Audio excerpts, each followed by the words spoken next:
And welcome back, ladies and gentlemen, everyone tuning in today. Thanks for coming back and watching the Cardboard Crawlers RC channel here. We're once again up on Donner Summit, finding a new trail, looking for a new trail. We're kind of headed back to the same, similar spot that that little camp was at that we had at the end of our last video. So yeah, we're just headed in that direction. That overlook was really beautiful, and we actually end up on a completely different trail. Last time we started more behind where blue is, and came up a different draw. This probably had snow on it last time, and it's all melted out now and drying up. So decided to come up this way. When I walked up, it was just like an open area, and it started up this little cool little rocky trail, and I thought I'd just go ahead and set the cars down and hit play. So that's what we did, and this was 2 days ago, and towards the end of the filming session this day, we started getting lightning, and a big thunderhead was just building right over the top of us and coming from the northeast, just kind of blowing in on us, and it was booming a little bit, and figured we were on a high point, time to go away, put the electronics away, and left. And then I came back today and filmed the rest, and I'll talk about it when we get to that cutoff point. But trucks are looking good, running good. I believe that little buggy, that little Mazz buggy right there, I probably need to take those brass knuckles off because of the weight of the full Komodo in there. It's pretty dang heavy up front. It's having like a little push problem where like sometimes it just, if you're going up, it will just, it's almost like a braking, it would, in a high speed car it would be like a braking push effect in a turn, but it just doesn't, it wants to go away, where I guess a push would, it wants to go straight when you're trying to go into the turn, where this, it would just, yeah, gravity takes it where it wants to go. This is a tricky little section that we ran into at the top of that climb. Right around the corner from these rocks is that climb, and I was like, okay, how am I going to get this? And I realized, oh, I'll do it like one time in my 1-to-1 rig, I had to do a switchback way back on this road slash trail. I had to do a switchback like that. I had to back down it. So that's what I did there. And then, of course, I think the Mazz buggy can handle it, so I just give it a go. This was my first look at it. Like, this is what I wanted to do down it with the Jeep, but I think I would get too tippy. So we just creep down in there and use that edge to hold us. Pretty fun. Beautiful day out wheeling again. Really not, so you can see the dark over to the top right of the screen right now. That's this giant thunderhead that's building above us, and it just kind of moves right over the top of us, mothership style. So like I said, put it all away, but we're just getting started here, you know. Straight, whoa, wheeling, look out. So yeah, that's my first Fury Tech setup. I do have a micro right now and another rig that I'm building. It's just not running yet. I need to finish soldering up the receiver and do a couple other little things here or there. But yeah, like I said, they're running good. So I run them, you know, like nothing's perfect. I'm not getting perfection out of mine yet. So I just like to go out and have a good time with them. I favor this rig quite a bit. Well, now that it has the Fury Tech in it, why not? But I get a little jammed up here, and I'm trying to move myself over, and then I flip in, and then I'm over, so I make it now just enough. I just needed to move over like an inch towards the camera. So yeah. Love this little Jeep too. This is the first, this is a Mazz version 1 chassis. And that thing has some heavy duty articulation in it. Just the way I have it set up, it's on some 43. I put these sticks here. There was no way down from this section, and I just had made a detour. I could have just come through a little gravel trail, but I came through this rocky section because it was more fun. But I needed an out, so I put those logs in there. And yeah, they worked out. Who knows, they might stay there for the next time. I'm trying to go out and hit different trails all the time. But, it's kind of the similar area. In a football field-sized area, there's 100 lines, 1,000 lines maybe. I don't know. Blue Dog sticking close. He knows the storm's coming. He's like, yeah, Dad, we're probably not supposed to be here right now. Even like in this little sheltered section, you can see the trees and stuff blowing. You can probably hear the wind. So we came right around the corner from that tree, and it's the bushes that are over to the right of the screen is where that was. So I just drove over this slab real quick, and now it's all uphill to those trees. And we're looking the opposite direction in the storm now. So it looks like a beautiful day out there. But I have my back to it. Good little climb, cool little section, the way that it's got some grass and some moss, and it'll have some little cute little wildflowers. Try not to step in it too much. Here in a little bit, it'll have wildflowers. So yeah, once again, that storm off to the left is coming in. I don't even know if we can hear him, but as soon as I stopped, like it had just started to sprinkle on the edge of it, and I get to walk down to the car, a couple hundred yards to the car, and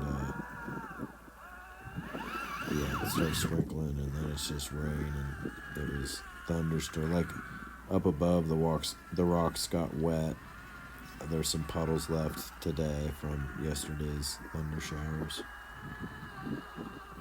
But yeah, just wheeling them up, trying to get good lines. I don't know. I'm not that technical. This is all just shot on an iPhone 11. It's not that great. I see later in some of this edit that you can see part of the new tripod.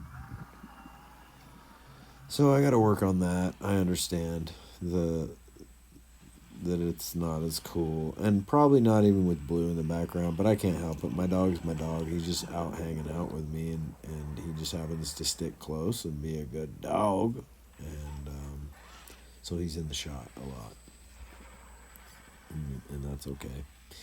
He definitely sells shorts, but long plays not so much. And this, I wish I would have kept it on regular speed, but I just forgot. I shot that little sequence in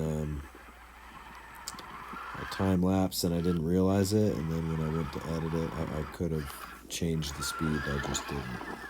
But it was a bunch of, in that one little section back there, I rolled 3 or 4 times with the Jeep, but I self-corrected almost every time, I think. And anyhow, yeah. Once again, Blue Dog up the top of the hill, came back up from the bushes, chilling.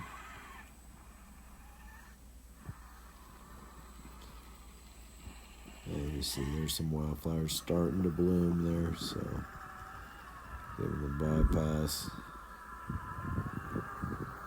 Come across, away from them. Still coming up this pretty sick rock section. You can see, it all there's lines everywhere. You just gotta stick to something and, make a sequence out of it, and, make it feels good. It's all just out there driving, having a good time.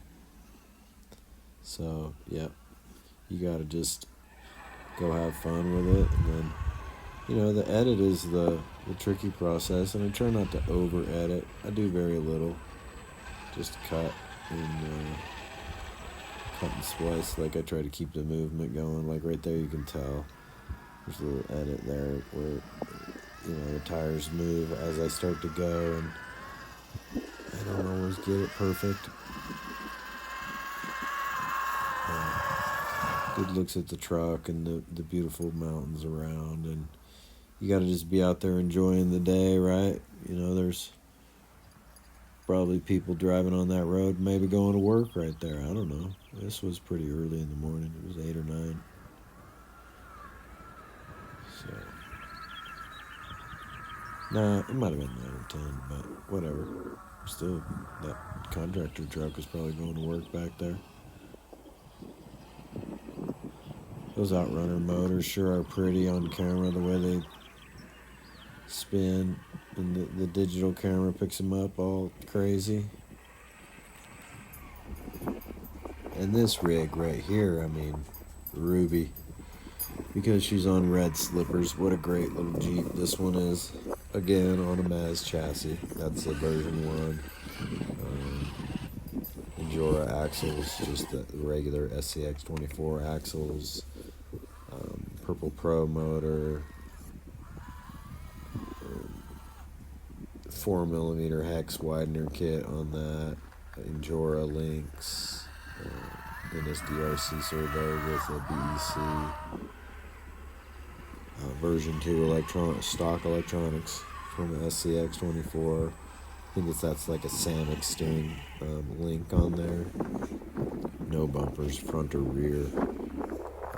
43mm double barrels on that Mazz chassis right there, but it has rubber bands on the rear, and the front is not rubber banded, but something about it. The weight's just balanced really well in this rig. It's got a here's the campground we had to hide here last night from the thunderstorm, and this is where the new video begins. So the lighting's a little different. I think it's a little better today. But yeah, there's a good shot of her. Fenders are cut. I cut all my fenders on the 3 Jeeps that I have. Yeah, anyway, I love that Jeep. It's just a really good, well-balanced, well-running machine. It runs on these are 55mm pins, and I think that thing is on like a 54mm. One of the earlier Endura tires. It might be a Series 3 compound. Might even be who knows? I'm not exactly sure at that point. I know those aren't I don't believe those are the rock tires. Those are like the mud terrain, all terrains or something. But not the all-terrain MTs, that the square-faced ones that we were liking for a while. These are a little different tire. They're really nice in scale. They have really great traction from the way that they're cut, the knobbies, the shape of the tread pattern, rather than just the compound of the tire. They have really good tread from the tread pattern, really good traction from the tread pattern. This is a cool little drop-off section right here, really interesting, like more technical than it looks. You have to be down in this groove, like see the Jeep wants to pull a tire right there, and then you have to just like ease down that. Boom. Couple little spots. Some of this is way more, doesn't really come across on camera in the angles that I have. iPhone 11, if anybody's got a 12 that they just want to send as a camera, hey, hook me up. Apple, you out there? I'm shooting this on an iPhone. But I need to hashtag some Apple up in the business. Yeah, Donner Lake at her finest. Looking great out there. A little windy today, so probably a couple boats out there fooling around. Maybe not see them. It's an interesting lake. It has like a like a pattern of travel that is recommended because it's not really that big. It's only a few miles long, about 2.5. The road's 3 miles long right there next to it. Another little gnarly down section, like, phew, it's bad on the knees, it's bad on the brakes. Man, almost take some headlights out. So remember this little log and this little section. We're gonna like work our way up and around and back down, and you'll see it again. But yeah, we're just back here. Like we could go left right here and come straight out at the camera and we would miss like 100 feet of trail right here, which is like, shoot, that's like a couple miles in 24 scale. So yeah, we come up around that log, off the slab, the lake's up there in the corner. Just fooling around, seeing what we can do here. Can't really seem to be getting caught up. Don't really have much traction in that kind of soil right there. There's nothing. Once you start digging in, your tires just make a hole. Gotta have the rock under you. So back out of it and let them roll. Beautiful day today. Gorgeous, real fun being out there. Love these trucks. Love, what everybody's doing with them. Everybody's different ideas of what they can build, what they want to build. Thanks to the manufacturers, Mazz Designs, Tony at CCRX, RC, Mofo, Josh at Texoma RC. Everybody's out there pushing limits and having a good time and changing this hobby in ways that suit their style, and that's what's great about it is everybody can come in and have a good time with these things and still have their own sense of what's the word I'm looking for, individuality, yet still everybody's still playing with a toy truck that came from the same idea, the same base, but there's still individuality that can be had here, and so it's really fun. And from truck to truck, each truck is a little different, even though both those trucks are on Mazz chassis, they both run completely differently. They still hit the same similar lines, and they're still both fun to drive, but they're both different to drive. So yeah, it's a good time. Remember, like, subscribe, share. If you enjoy this content, comment, tell me what you like about it, tell me what you want me to change, if you want me to change anything. If you have any good suggestions or bad suggestions, bring it. There's that log I was talking about. We were just right on the other side of it and came up and around it behind that little shrub back there. Yeah, Blue's going back onto the slabs. Go check out the lake. And yeah, we're just working our way around. Finding different lines, using everything, the most switchbacks that we can to get up this little hill right here. There's areas on the Rubicon where you got to go around a little hillside. And it's an extra couple 100 yards of trail for only, 50 yards of gain or whatever it is. But it's just the way you have to zigzag around, and there's not a lot you can do about it. It's just part of the game. That's why it takes, 2 days to do a 6-mile trail. So it's not like you just go out and hammer through these. I mean, if you have a buggy, like, there's times been set, like, where, yeah, I don't know. I think somebody's done it in 6 or 8 hours, something stupid. But that's a full-blown, like, competition rock buggy, and those guys were running light and tight and, bang, bang, all the way through. Have been through the trail multiple times, know all the sections, know every, you get to know the rocks. You get to know every line. Or like what I'm doing out here, these are all pretty new lines. Like, I walk and look around a little bit, but it's all just like, okay, here we go. How can we get to the next spot? We gotta come over here and go down or go up. So it's fun just finding a little trail. I mean, these trucks don't need much. I mean, this is completely excessive for what these trucks need. You could play in like a 10 by 10 little area of rocks. If we had a big pile of rocks, it was only 10, 100 square feet. A 10 by 10 is big, people. You don't realize that's 100 square feet.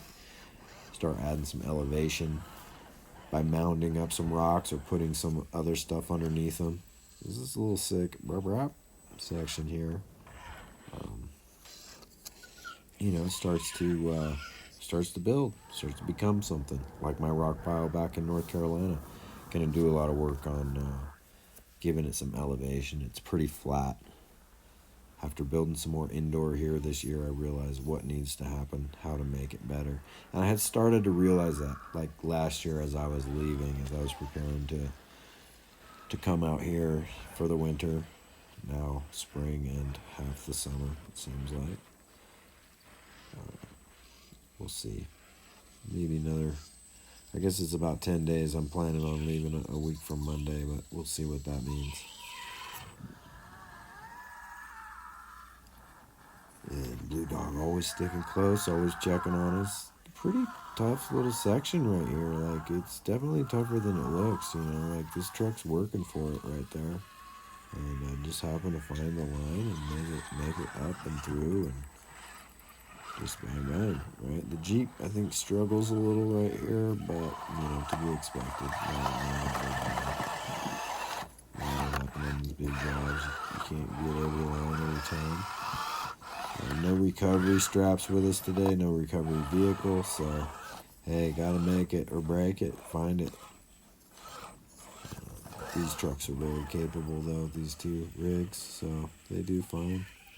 These tires are just wearing a little. No foams in those. Those run. I have taped off the vented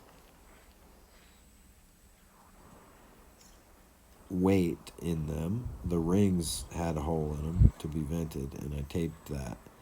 And so with Scotch tape, so super light little patch over it. And they're just tires put onto bead locks with no ventilation, with no foams in them, and they're 52 or 54 millimeter tires, and they work great. They have enough compression with just the ambient air that's in them that they work fine. If I go down the hill and I wanted to compete with them or something, I would just have to unscrew a couple of screws and a little bit of air would get in there. I just let them sit for a few minutes unscrewed, and enough air would get in that they would inflate a little bit. I think if I went up any higher, like to 10,000 feet, I would probably have to do the same to let some air out, but whatever. I mean, you don't need vents and everything. You don't need foams and ventilate. Try something different, folks. Get out there. Have you built a truck lately? So then we come around that corner and bang, bang, where are we at? We're just going up into some heck of rocky, sweet lines right here. It was all kind of hidden there when we came through to this.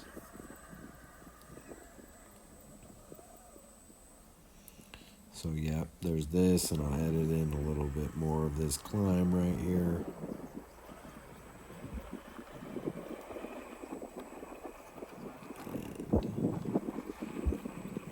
And oopsie daisy. Lots of clearance, beautiful, right in and over and through. What's what? Robert. And here we come with the little Mazz buggy that could. She sure could. Holding that tire high up there. Hello. They're just balanced well, like you don't need a ton of flex. You don't need all that. Like, I need 72 millimeter shocks. No, you don't. I didn't believe it at first either, but no, you don't. It just works. You set it up to articulate properly and be balanced properly, and you don't need to actually have every tire on the ground every second of every pull. So, it all works together. Get the best of what you can. And that's about the end. Cardboard crawlers. Out.